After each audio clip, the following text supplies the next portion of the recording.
तो फिर तुम उठ नहीं सकोगे। बाय जावेद चौधरी। लतीफ़ सिद्दीकी कराची में पैदा हुए, जहाज़ रानी के स्कूल में तालीम हासिल की, नेवल इंजीनियर बने। उस्ताद के साथ उनका फड्डा हो गया और उस्ताद ने उन्हें सर्टिफिकेट देने से इनकार कर दिया। ये मायूस होकर सिंगापुर आ गए। शिपिंग कंपनी में नौकरी कर ली। कंपनी में भारतीय और बरतानवी उनके सीनियर थे। ये दोनों उनकी सलाहियतों के इस कदर मोतरफ हो गए कि ये उनके सिफारशी बन गए। उनका केस पार्लियामेंट में गया, सिंगापुर का कानून तब्दील हुआ और उन्हें सिंगापुर में नौकरी भी मिली और शहरियत भी। ये इस वक्त अपनी शिपिंग कंपनी चला रहे हैं। उनके जहाज़ ऑस्ट्रेलिया, न्यूजीलैंड और लातीनी अमेरिका से 80 और 90 हज़ार जानवर सऊदी अरब और दूसरे गल्फ स्टेट्स में पहुंचाते हैं। उनका शुमार सिंगापुर के खुशहाल पाकिस्तानियों में होता है। कराची में भी ऑफिस है और सिंगापुर में भी। इमरान खान के दौर में उन्होंने हुकूमत पाकिस्तान को प्रपोजल दी थी, आप अगर मुझे मौका दे तो हम पाकिस्तानियों की मर्चेंट नेवी को खुद मुख्तार भी कर सकते हैं और इसका साइज़ भी बैन अल-अक़वामी बना सकते हैं। मगर ये प्रपोजल जुल्फ़ी बुखारी और अली ज़ैदी के दरमियान फुटबॉल बनकर ख़त्म हो गई। मैं पिछले हफ्ते 2 दिन के लिए सिंगापुर गया तो मुझे लतीफ़ भाई के साथ वाक़ का इत्तफ़ाक़ हुआ। ये रात के वक्त होटल आ जाते थे और मैं उनके साथ आर्चर्ड रोड पर वाक़ करता था। ये इस दौरान मुख्तलिफ मुल्कों और बहरी सफ़रों की कहानियाँ सुनाते थे। उनका कहना था, मर्चेंट नेवी शानदार प्रोफेशन है, पूरी दुनिया में इसकी मांग है, इसमें पैसा भी है और एक्सपोजर भी। आप नौजवानों को बताएं ये इस शोबे में आए, ये दिनों में अमीर भी हो जाएंगे और पूरी दुनिया भी उनके लिए खुल जाएगी। कराची में इसकी ट्रेनिंग का इंस्टीट्यूट मौजूद है और इसमें दाखिले के लिए ज़्यादा क्वालिफिकेशन और अहलियत की भी ज़रूरत नहीं होती। ये लोग दौरान तालीम नौकरी भी कर सकते हैं। मैंने उनसे वादा किया मैं बाकायदा रिसर्च करके इस पर वीलॉग भी करूँगा और एक कॉलम भी लिखूँगा। हम आर्चर्ड रोड पर वाक कर रहे थे तो लतीफ़ सिद्दीकी ने अपने हार्ट अटैक का वाक़या सुनाया। उनका कहना था, मैं शाम के वक्त घर पर बैठा था, मेरे बच्चे टीवी देख रहे थे और वीडियो गेम्स खेल रहे थे, जबकि बेगम अस्पताल में ड्यूटी पर थी। लतीफ़ सिद्दीकी की बेगम डॉक्टर है। मुझे जिस्म में अचानक घबराहट महसूस हुई।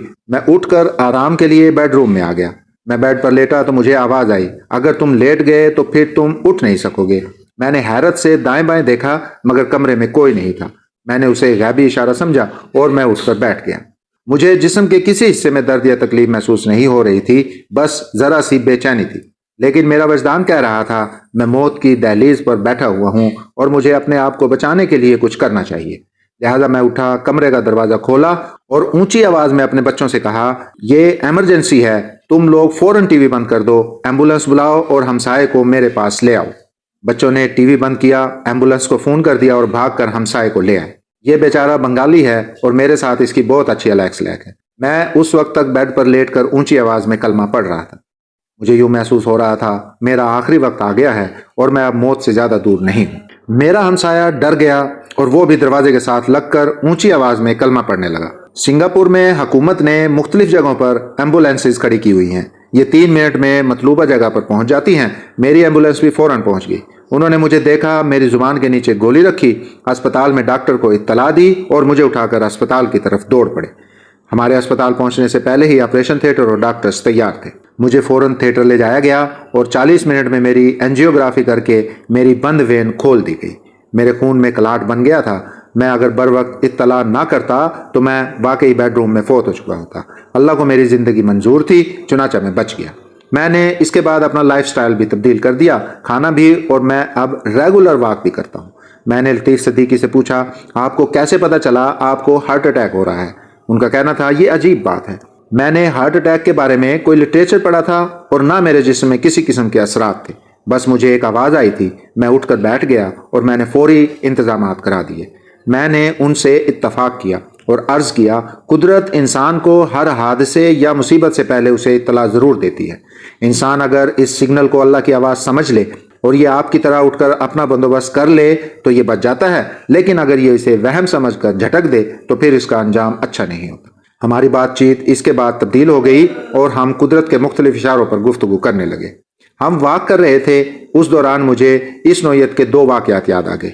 मेरे पास चंद माह कबल एक साहब आए थे। उन्होंने बताया, मैं चंद साल पहले अपने दोस्तों के साथ गाड़ी पर जा रहा था। मुझे रास्ते में किसी ने कान में कहा, तुम इस गाड़ी से फ़ौरन उतर जाओ, इसका एक्सीडेंट होने वाला है। मैंने हैरत से दाएं बाएं देखा, मेरे दोस्त ऊँग रहे थे। उनमें से किसी ने यह फिक्रा नहीं बोला था। मैंने इसे अपना वहम समझा, लेकिन फिर न जाने क्यों मैंने ड्राइविंग करने वाले दोस्त से कहा, तुम मुझे फ़ौरन नीचे उतार दो। उसने हैरत से पूछा, क्या हुआ, खैरियत है? मैंने उससे कहा, मेरी तबीयत ख़राब हो रही है, मैं क्या कर दूंगा और इस तरह तुम्हारी गाड़ी गंदी हो जाएगी। میرے دوست نے نئی گاڑی خریدی تھی، چنانچہ اس نے فوراً بریک لگا دی۔ میں گاڑی سے اترا اور سڑک کے کنارے چائے خانے میں بیٹھ گیا۔ دوست کو جلدی تھی، اس نے مجھ سے کہا تم یہاں آرام کرو، ہم آدھے گھنٹے میں واپس آ جاتے ہیں۔ میں نے ہاں میں سر ہلا دیا اور چائے خانے کی چارپائی پر لیٹ گیا۔ میرے دوست گئے اور پھر کبھی واپس نہیں آئے۔ اگلے موڑ پر ان کا ٹرک کے ساتھ ایکسیڈنٹ ہو گیا۔ میں آج تک حیران ہوں میرے کانوں میں وہ آواز کہاں سے آئی تھی، اور میں اگر اس پر توجہ نہ دیتا تو پھر میرا کیا بنتا۔ دوسرا واقعہ میرے بزرگ دوست سیف الدین حسام کا تھا۔ سیف صاحب برٹش کونسل لاہور میں کام کرتے تھے، پامسٹ بھی تھے، اور انہوں نے ویدرنگ ہائٹس اور جین ایئرز جیسے کلاسک ناولوں کے ترجمے بھی کیے تھے۔ وہ ریٹائرمنٹ کے بعد جہلم کے مشین محلہ میں رہتے تھے۔